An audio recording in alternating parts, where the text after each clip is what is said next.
फंसते जा रहे हैं। और ऐसे में जब पाकिस्तान के समक्ष इस तरीके की जो स्थिति है भारत के साथ, उसका एक वर्तमान समय में जो वहाँ पे सिचुएशन बनी हुई है, ऐसे में चाइना का पाकिस्तान के पक्ष में आकर के इस तरीके का बयान देना जाहिर है कि हमें आश्चर्य में नहीं डालता है। हालांकि ये बात स्पष्ट रूप से दिखती है कि चाइना की जो सरकार वर्तमान समय में आंतरिक रूप से ही काफी चुनौतियों से घिरी हुई है, और वो डोनाल्ड ट्रंप के साथ और अमेरिका के साथ उसका एक ट्रेड वॉर चल रहा है। और उस ट्रेड वॉर की वजह से शी जिनपिंग काफी दबाव में रहते हैं, और शी जिनपिंग की अनेक उपनिवेशवादी और विस्तारवादी नीतियों की वजह से वहाँ पे जो इंटरनेशनल सप्लाई चेन्स है वो भी विड्रॉ कर रही हैं। और चाइना आंतरिक रूप से उसके जो की सेक्टर्स हैं, चाहे वो रियल एस्टेट सेक्टर हो या बैंकिंग सेक्टर हो, अन्य की सेक्टर्स भी अच्छा परफॉर्म नहीं कर रहे हैं। ये राष्ट्र कभी डबल डिजिट की दशकों तक ग्रोथ करता रहा, लेकिन अब 3-4% तक की इसकी ग्रोथ मात्र रह गई है। तो ऐसे में हाल के समय में चाइना ने भारत के साथ अपने संबंधों को सुधारने का कार्य किया है, मजबूरी में ही सही, दबाव में आकर के ये राष्ट्र भारत के साथ एक बेहतर संबंधों को सुधारने की कवायद की। और इसी वजह से हमने देखा कि देपसोंग में, देमचौक में जो डिसएंगेजमेंट की प्रक्रिया कंप्लीट कर ली गई। अभी जून में मानसरोवर, कैलाश मानसरोवर की यात्रा भी शुरू होने जा रही है। तो चाइना मुझे नहीं लगता कि इस तरीके की स्थिति में भारत और पाकिस्तान के बीच में यदि ये कॉन्फ्लिक्ट गहराता है तो उसमें कोई डायरेक्ट इंटरवेंशन करेगा, क्योंकि वो अपने हाथों को नहीं जलाना चाहेगा। बहुत स्वार्थपरक राष्ट्र है, बहुत सेल्फ सेंट्रिक है। चाइना के और पाकिस्तान अपनी दोस्ती के बारे में ये कहते हैं कि हमारी दोस्ती हायर देन माउंटेन है, पर्वत से भी ऊंची है, समुद्र से भी गहरी है। लेकिन चाइना इस तरीके के जुमले तो जरूर दे देता है, लेकिन वो सच्चाई ये है कि वो पूरे पाकिस्तान को एक उपनिवेश के तौर पर देखता है।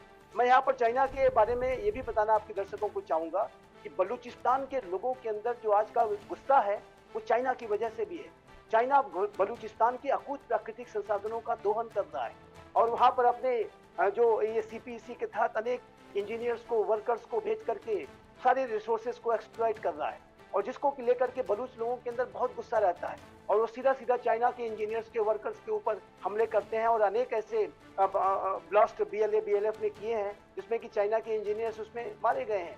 तो चाइना का जो उपनिवेशवादी और शोषणकारी चरित्र है वो जानने के बावजूद भी यदि इन पाकिस्तान के हुक्मरानों ने अपने भ्रष्ट और अपने वेस्टेड इंटरेस्ट की वजह से जाहिर है कि उन्होंने अपने देश को, चाइना को गिरवी रखने का ही कार्य किया है। तो चाइना का ये जो पूरा जो बयान आया है, जो हम डिस्कस कर रहे हैं, जाहिर है कि वो सरप्राइजिंग नहीं है, लेकिन इतना मैं कहने के बाद अवश्य कहूँगा कि चाइना वर्तमान समय में अनेक इंटरनल कॉन्ट्राडिक्शन से, मजबूरियों से, अमेरिका के साथ एक ट्रेड वॉर से घिरा हुआ है। ऐसे में वो भारत के खिलाफ कोई ऐसा कदम नहीं उठाने जा रहा है या और सीधा कोई इंटरवेंशन नहीं करने जा रहा है जिससे कि फिर से गलवान वाली स्थिति बन जाए। 5 वर्षों के बाद भारत और चाइना के संबंधों में कुछ सुधार अवश्य हुआ है, इसको हमें अवश्य एक्नॉलेज करना होगा।